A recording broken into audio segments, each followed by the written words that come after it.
Rocky Gerung. Silakan.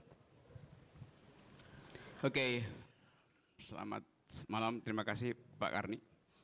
Apa Tadi Pak tanggapan Karni Anda menyebut terhadap masalah ini? Polemik yang terjadi.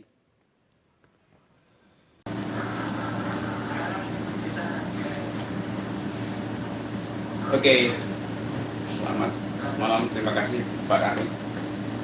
Tadi Pak Karni menyebut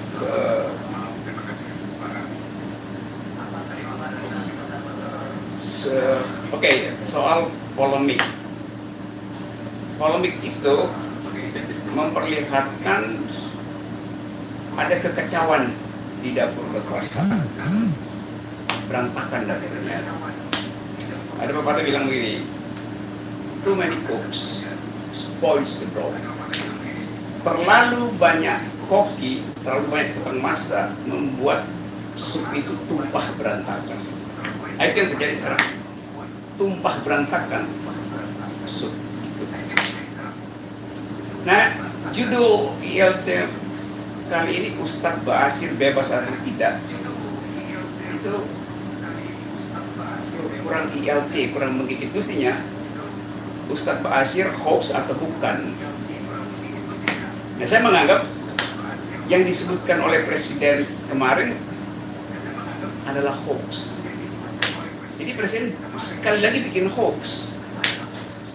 Dia dibantah oleh bawahannya, dan itu tidak elok sebetulnya.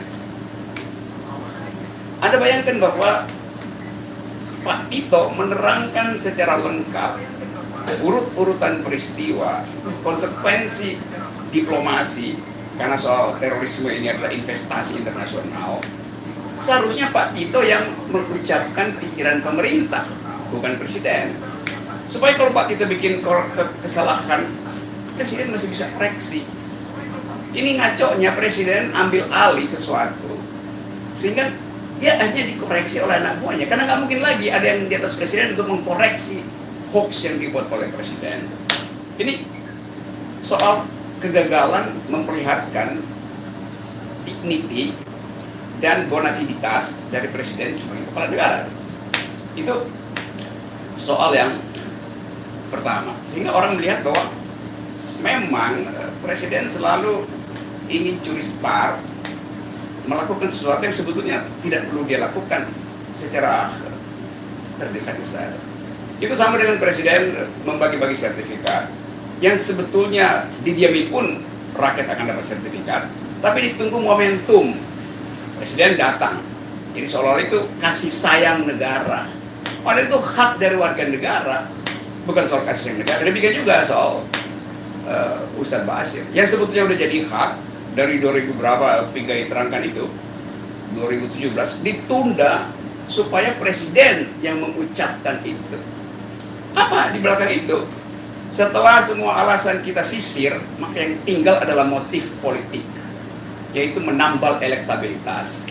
Ini duduk perkara, dan di dalam pikiran publik sinopsis itu yang tertangkap. Mau dibantah dengan cara apapun, publik menganggap bahwa Presiden ingin menunggangi suara Islam karena statistik menentukan pemilu adalah tergantung pada suara Islam. Jadi kita tidak perlu menganalisis sesuatu yang kasat mata sebetulnya, yaitu bahwa jumlah suara untuk memperoleh kekuasaan berkurang karena cara memasaknya keliru. Jadi seolah-olah Presiden itu mau bilang begini, Ma'ruf Amin kan tadinya merupakan premi untuk asuransi politik Islam. Dan karena kurang cukup, setelah beberapa kali terlihat tidak cukup, maka dicari asuransi lain, yaitu Ustadz Ba'asyir. Jadi kayak orang rakus lagi sakit, mau pakai 2 asuransi itu. Ma'ruf Amin nggak cukup, didatangkan Ba'asyir. Tapi salah konsep, sehingga kacau lagi hari ini kan. Jadi nggak perlu diputar-putar, karena orang bisa lihat secara telanjang apa sebetulnya dibalik motif itu. Nah, soal hukum udah dipersoalkan macam-macam. Tadi ditambahkan oleh Pigai soal kasus Robert Tantular segala macam. Kemarin juga Aji komplain di depan istana bahwa seorang pembunuh wartawan kemudian diperlakukan khusus sehingga dapat remisi atau apalah namanya. Padahal ini pembunuhan terhadap pekerjaan publik wartawan yang seharusnya presiden peka. Jadi masalahnya presiden tidak punya konsep terhadap penegakan hukum, tidak konsep tentang hak asasi manusia. Itu kekacauan ditumpukkan berturut-turut. Nah, saudara-saudara, kalau saya amati dari tadi, seolah-olah kita masih berupaya untuk bersopan-sopan di dalam menganalisis kasus ini. Kita tidak punya semacam sistem untuk mengakui bahwa memang terjadi kesalahan koordinasi di dalam pemerintahan. Jadi Anda bayangkan bahwa kalau pemerintah itu adalah tubuh manusia, nah alam itu memberi fasilitas pada sel yang rusak untuk bunuh diri. Namanya apoptosis. Jadi kalau unsur sel di dalam tubuh kita terindikasi akan merusak sistem, maka sel itu dengan sendirinya membunuh dirinya supaya tidak merusak sel-sel bersih di sekitarnya. Kalau dia gagal bunuh diri, dia metastasis, menjadi kanker. Karena itu coba periksa misalnya di istana, siapa yang seharusnya sel mati yang harus bunuh diri, tapi mencari alasan untuk hidup ulang, justru dia metastasi. Jadi saudara-saudara, saya agak malas berkomentar lebih banyak, karena upaya untuk mencari-cari pembenaran itu justru membuat kita mengerti bahwa kekuasaan hari ini adalah compang-camping, dan menambal sulam itu justru menambah kecompang-campingan karena tambalannya pun tidak sempurna. Sampai sekarang orang nggak tahu problem kemanusiaan, kepastian hukum, atau upaya untuk menambal elektabilitas. Jadi makin dibantah, makin kita menduga bahwa ada sel yang sudah mati di dalam kekuasaan yang seharusnya bunuh diri, tapi mau coba dikasih antibiotik tingkat tinggi. Apakah dia penasihat hukum presiden? Apakah dia bagian dari permainan kekuasaan? Jadi gampangnya saya rumuskan begini, soal Abu Bakar Basir ini kita nggak tahu apakah ini kedunguan dari para strateg di dalam istana atau kesengajaan justru untuk merongrong legitimasi dari Presiden Jokowi. Tapi di atas segala-galanya saya mau katakan bahwa yang dilakukan Presiden hari ini juga adalah hoax. Yang dilakukan Presiden hari ini adalah ketidakdewasaan di dalam berpolitik.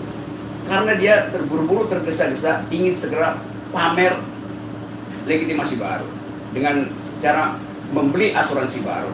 Seolah-olah Pak Ma'ruf Amin itu preminya tidak cukup, sehingga perlu Abu Bakar Basir. Jadi janganlah bermain-main dengan statistik hanya karena kekhawatiran menurunnya elektabilitas. Jadi sesuatu yang terlalu dibungkus dibuat-buat justru menunjukkan bahwa di dalamnya ada lubang hitam yang sedang membunuh proses demokrasi, dan kita bisa ditelan oleh lubang hitam itu. Nah, saya kira cukupkan di situ dengan kesan saya terutama adalah bahwa di istana sekarang sedang terjadi black market of justice, pasar gelap kekuasaan.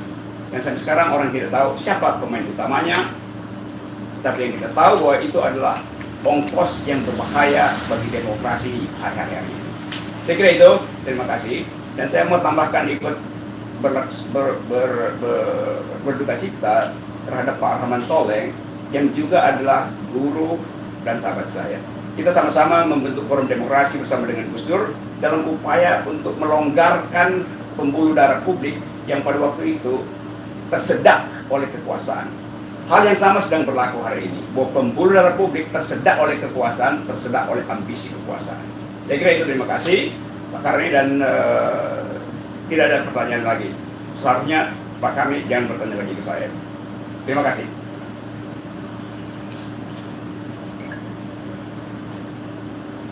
Cukup ya.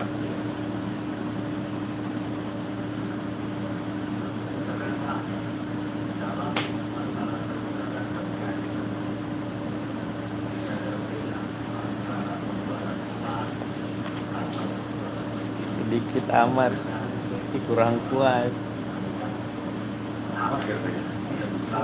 Nih, lihat komentar.